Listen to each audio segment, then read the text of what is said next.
Fancy garment and kids mall, Ayesha Nagar police station के सामने, हजारखोली, Malegaon.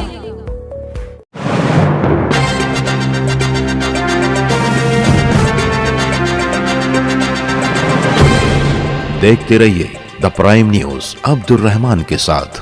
11,000 colony अलमारूफ new Malegaon का जितना रोना रोया जाए कम है। भेड़ बकरियों की तरह यहाँ इंसानों को बसा तो दिया गया है, मगर कारपोरेशन के जरिए मिलने वाली सहूलियात इनसे उतनी ही दूर है जितनी जमीन से चांद। आलमिया तो ये है कि चंद्रयान 3 तो चांद पर पहुंच गया, मगर मालेगांव कारपोरेशन के कमिश्नर और प्रशासक भालचंद्र गोसावी वादा करने के बाद भी आज तक यहाँ का जायजा लेने के लिए इस जगह नहीं पहुँचे। यहाँ की आबादी को देखते हुए पर Malegaon municipal corporation Urdu school number 87 जारी किया गया, जहां असातिज़ा इस पसमानदा इलाके के बच्चे बच्चियों को तालीम देते हैं, मगर इस जगह वाल कंपाउंड ना होने की वजह से जहरीले सांप या कीड़े मकोड़े अक्सर क्लासरूम में घुस आते हैं, जिससे इन बच्चे बच्चियों की जिंदगियों और सेहत को खतरा लाक हो गया है। चोर उचक्के अक्सर यहाँ का दरवाजा तोड़कर यहाँ गैर कानूनी हरकतों को अंजाम देते हैं। ऐसी ही इतला मिलने पर हम 11,000 कॉलोनी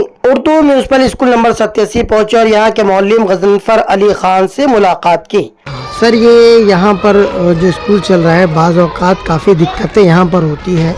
वाल कंपाउंड ना होने की वजह से जैसे आसपास में गंदगी या झाड़ी झंकाड़ होता है, और यहाँ पर हमने सुना है कि कुछ सांप वगैरह या ऐसे कुछ जहरीले कीड़े मकोड़े जो यहाँ पर आ जाते हैं। कितनी तकलीफ़ यहाँ पर आप लोगों को होती है?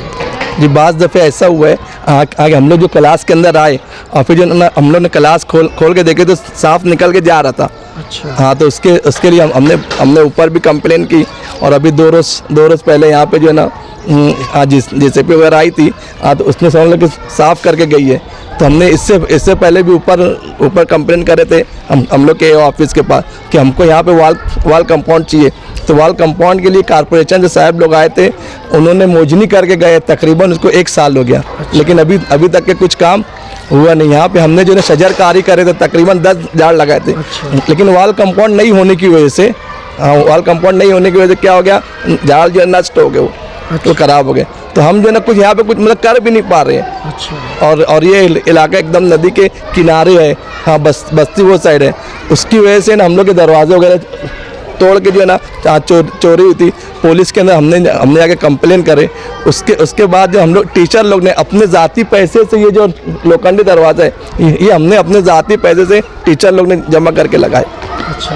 तो अभी आप क्या एक्सपेक्टेशन करते हो कारपोरेशन से या इंतज़ामिया से कि यहाँ कौन कौन सी सहूलत जो है आप लोगों को हम तो जिस पे जो है अमल किया जा सके? हम तो अभी पहली फुर्सत में ये चाहते हैं कि हम लोग जो स्कूल की ज़मीन है वहाँ पे पहले वाल कंपाउंड बन जाए, है ना। वाल कंपाउंड बन जाएंगी तो जो यहाँ पे छुट्टी होने के बाद कुछ गंजेड़ी लोग आके बैठते, नशा करने वाले आके बैठते, कंप्लेन मिलती है हमको, लेकिन हम लोग की छुट्टी हो चुकी रहती है। हाँ, तो ये यहाँ आते तो बोतल वगैरह हमको सुबह में पड़ी हुई मिलती है, तो वो उसकी वजह से बच्चों की सेहत पे अच्छा असर नहीं पड़ता। हाँ, तो हम ये चाहते हैं कंपाउंड यहाँ पे बन जाए और एक जन चौकीदार वगैरह का इंतज़ाम हो जाए जो यहाँ बैठ के देख रेख करे।